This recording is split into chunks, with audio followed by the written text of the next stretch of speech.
In this video, we're going to cover our 3 favorite groin strain exercises that can help you feel better very quickly.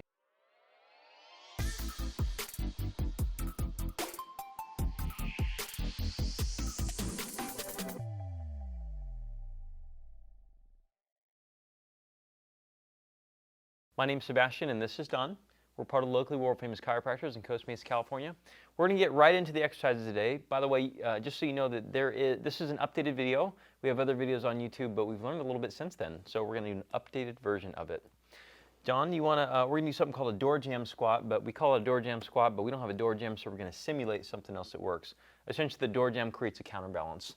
All right, so I'm going to have you actually stand where I'm standing. No, leave the kettlebell right there. Got it. Okay. And standing here, got it. Yeah, stand right there. Perfect.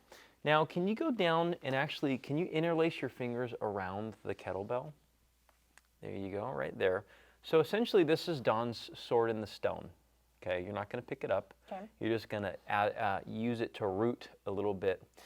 Now, if she doesn't have any groin pain in this position, we can load this a little bit and go a little bit deeper for me. A little bit deeper, a little bit deeper. Pause. Now, I'm going to take a look at the front side of her here because I see her toes starting to unroot from the floor. We actually want her toes to be completely buried into the floor. There you go. You got a quad burn yet? Yes, I do. There you go. Stay right there. So breathe into your pant pockets. Try to fill up your pants full of air, like the air is precious and you're trying to steal it from everybody else. All right? Just to note that what this does is this helps to load the body in a position where the adductor is actually lengthened. Oh, you getting tired? I'll come back.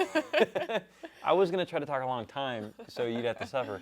So she's doing the right thing. She's actually going to the point where she feels tired, because you felt the quads start to get tired, right? Mm-hmm. Okay. You don't feel the adductor. Nope. Perfect. So you're not supposed to feel the adductor in this. You're supposed to feel the quads. So what we're doing is we're loading the body in a position where the adductor is lengthened. Essentially, this tells the nervous system that this is a safe position, and this is actually a better way to actually stretch the adductors than stretching the adductors. One more time. Okay. Come on down. Oh, you suffering now, huh? It feels good. It does feel good. So she's going to feel fantastic later because I know she's got a little bit of a groin issue. Can you go a little bit deeper for me? Okay. Pause. Roll towards me. There you go, right there. Notice how her elbows are kind of slackened. She just sword in the stoning this thing. Okay, I'm over it. Okay. Okay, good. So it doesn't take very long to get what you need to out of this exercise. If you're trying this at home, you may try different heights, but Dawn just decided to pick the hardest thing. Mm-hmm. Sometimes the kind of sequence of these exercises might be important too. Say you're getting right into that one and you're like, I'm feeling my groin, I'm feeling my adductor, I don't know if this is right for me. Maybe try one of these other 2 exercises first and come back to that one. It might feel better. Yep. So that one's to lengthen the adductor. Now we're going to strengthen the adductor, and to the last one, we're going to offload, take workload away from the adductor. Cool. Okay. So are you doing this one? Yep. Me and the Copenhagen. Okay. So some of you at home may be familiar with Copenhagen. Some of you may not. We're going to teach the beginner's version of it first. Now that I'm out of breath. This is the beginner's version. This is still hard. I know, but the beginner version as far as the way I'm going to coach it for you. So this doesn't have to be a bench at home. It could be a chair. It could be a couch. Preferably something that you can slide this knee under, though, so that you can use it. So he's going to stay so that the knee is right on top here. He's going to use the bottom leg at first to push himself up into a nice side plank position. Head, shoulder, hip, and knee should all be in line here. If this feels good, you can lift that knee up to the other one. Squeeze the bench between your knees. Hold. Good, and then before we take a break, bring that knee back down and let that knee help you lower down to the ground.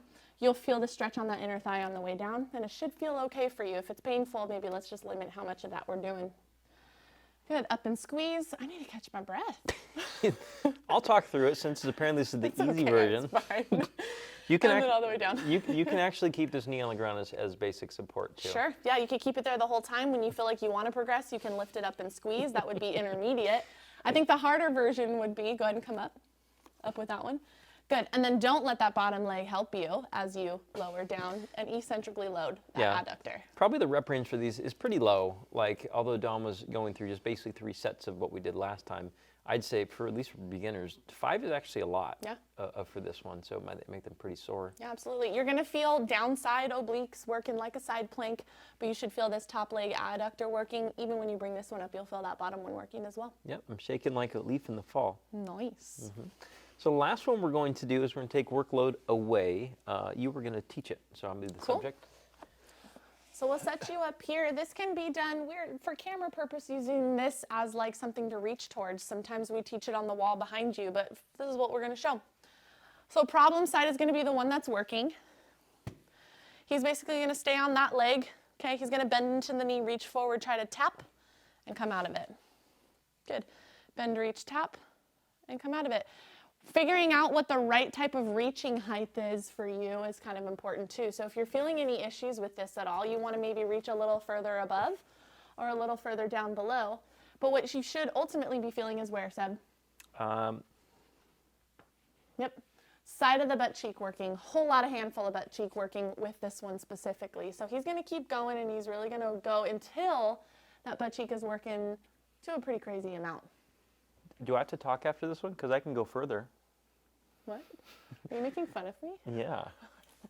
Actually, so important to note too. So I'm actually by the wall now. I'm putting my hand over. I'm actually putting my hand on the wall. I feel more butt cheek. There we go. So he can use a little bit of support too. Say you're having some balance issues with this. You can put a chair next to you. You can come near a wall and just use this here. Yeah, I feel butt cheek here. Cool. So we've loaded the adductor a couple different ways, and then we've offloaded it by getting the butt cheek involved as well. Yeah. So the important thing to note when you do try to challenge something like a groin strain is there's a certain timeline where you can and can't do it. Like if you had a bruise that happened and the bruise is still yellow, no, probably not. You know, there's like even getting down into a squat position or being down in the position that we're in right now may be challenging. So you don't need to go too far too soon. There's a healing timeline where the fibers need to come through and actually solidify themselves up. But after that, at some point, you want to be able to challenge it. Doing nothing forever and babying it forever won't necessarily get you anywhere too far. So if you guys are looking for help, we can help you. We have virtual and in-person services. We're in Costa Mesa, California, and we actually have a, oh yeah, would you talk about the webinar in the corner? The hip rep webinar? Yeah, we have a hip and groin webinar in the corner, which is completely free, and we cover 3 different types of groin pain that may or may not be an adductor strain, because I know some of you have probably had images done, you had no bruise form, and you're wondering, what the heck can this be? That's why you're on YouTube looking for things like adductor strains. So go take advantage of the webinar. We clarify a lot of the mysteries surrounding groin pain that you may not have found on the internet already. But if you're looking to work with us, how do they get in contact with us, Dawn? You can email us. I believe there's a link below that'll come right to us, or just give us a call. Yep. Subscribe to the channel, like the video. We have tons more on groins on our channel. See you next time.